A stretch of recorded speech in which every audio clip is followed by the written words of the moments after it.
Hare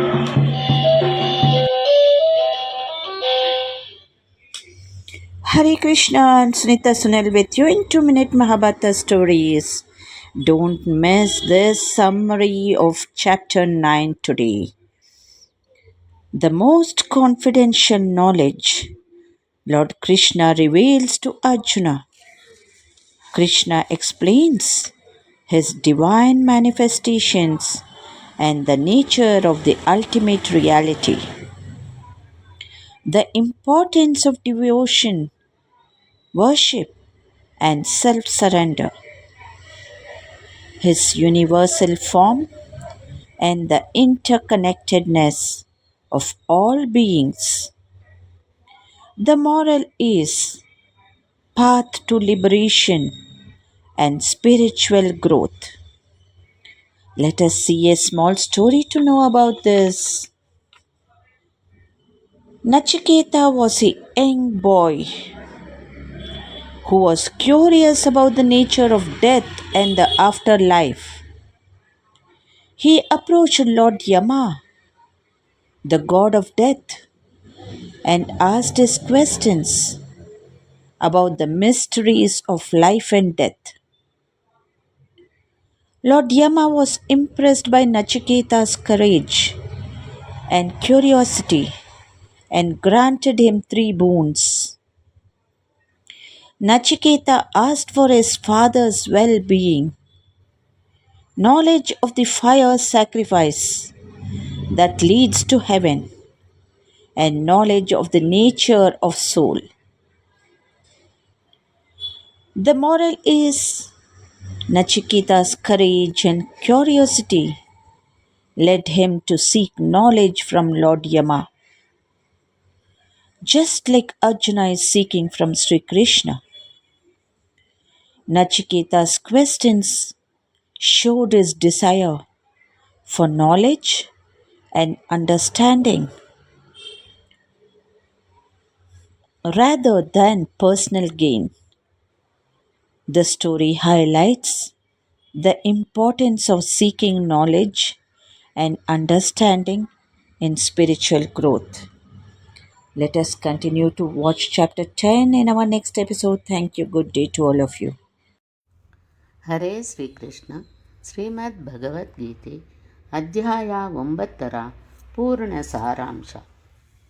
ಈ ಅಧ್ಯಾಯದ ಆರಂಭದಲ್ಲಿ ಶ್ರೀಕೃಷ್ಣನು ಹೇಳಿದನು, ಅರ್ಜುನ, ದೋಷರಹಿತನಾದ ನಿನ್ನಂತಹ ಭಕ್ತನ ಸಲುವಾಗಿ ನಾನೀ ಜ್ಞಾನವಿಜ್ಞಾನವನ್ನು ಬಿಡಿಸಿ ಹೇಳುತ್ತಿರುವೆ.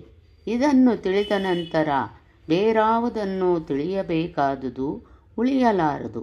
ಇದನ್ನು ತಿಳಿದು ನೀನು ಸಂಸಾರ ಬಂಧನದಿಂದ ಬಿಡುಗಡೆ ಹೊಂದುವೆ. ಈ ಜ್ಞಾನವು ವಿಜ್ಞಾನಗಳಿಗೆ ರಾಜ. ಪರಮಾತ್ಮನ ಪ್ರವೇಶಕ್ಕೆ ಅನುವು ಮಾಡಿಕೊಡುವುದೇ ವಿದ್ಯೆ. ಅದಕ್ಕೂ ಸಹ ಈ ಜ್ಞಾನವು ರಾಜನಿದ್ದಂತೆ, ಅಂದರೆ ನಿಶ್ಚಯವಾಗಿ ನಿಶ್ರೇಯಸ್ಸನ್ನು ತಂದುಕೊಡುವಂತಹುದು. ಇದು ಸಂಪೂರ್ಣ ಗೋಪನೀಯ ವಿದ್ಯೆಗಳಿಗೂ ರಾಜ. ಗೋಪನೀಯ ವಸ್ತುವನ್ನು ಸಹ ಪ್ರತ್ಯಕ್ಷವಾಗಿ ಮಾಡುವಂತಹುದು. ಇದು ಪ್ರತ್ಯಕ್ಷವಾಗಿ ಫಲ ನೀಡುವಂತಹುದು. ಸಾಧನೆಗೆ ಸುಲಭ ಮತ್ತು ಅವಿನಾಶಿ. ಸ್ವಲ್ಪ ಮಟ್ಟಿಗಾದರೂ ಈ ಸಾಧನೆ ಮೈಗೂಡಿದರೆ ಮತ್ತೆ ಇದಕ್ಕೆ ನಾಶವೇ ಇರದು. ಅಲ್ಲದೆ ಇದರ ಪ್ರಭಾವದಿಂದ ಆ ಪರಮಜ್ಞೇಯನವರೆಗೆ ಮನುಷ್ಯನು ತಲುಪುವನು. ಆದರೆ ಇದಕ್ಕೆ ಒಂದು ನಿಬಂಧನೆ ಇದೆ. ಶ್ರದ್ಧಾಹೀನನಾದವನು ಪರಮಗತಿಯನ್ನು ಪಡೆಯದೆ ಮರಳಿ ಸಂಸಾರ ಚಕ್ರದಲ್ಲಿ ಅಂಡಲೆಯುವನು. ಯೋಗೇಶ್ವರನಾದ ಶ್ರೀಕೃಷ್ಣನು ಯೋಗದ ಬಗ್ಗೆಯೂ ಚರ್ಚಿಸಿ ಅದರ ಐಶ್ವರ್ಯದ ಮೇಲೆ ಬೆಳಕು ಚೆಲ್ಲಿರುವನು. ದುಃಖವು ಕೂಡಿಕೊಳ್ಳದೆ ವಿಯೋಗವಾಗುವುದೇ ಯೋಗ.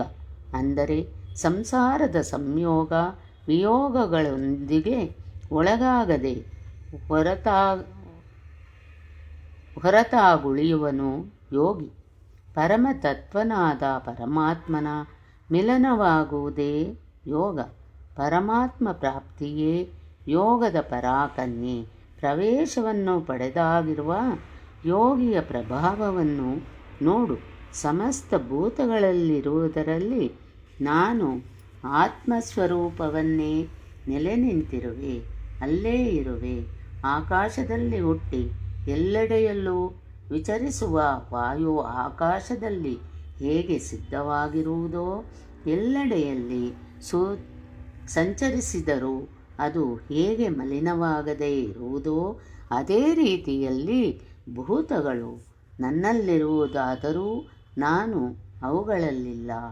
ಅರ್ಜುನ, ನಾನು ಕಲ್ಪದ ಆದಿಯಲ್ಲಿ ಭೂತಗಳನ್ನು ಕೆಲವು ವಿಶೇಷ ರೀತಿಯಲ್ಲಿ ರಚಿಸುವೆನಾದರೂ ಕಲ್ಪದ ಅಂತ್ಯದಲ್ಲಿ ಸಮಸ್ತ ಭೂತಗಳು ನನ್ನ ಪ್ರಕೃತಿಯನ್ನು ಅರ್ಥಾತ್ ಯೋಗಾರೂಢ ಮಹಾಪುರುಷನ ಇರುವಿಕೆಯನ್ನು, ಆತನ ಅವ್ಯಕ್ತ ಭಾವವನ್ನು ಪಡೆಯುವು.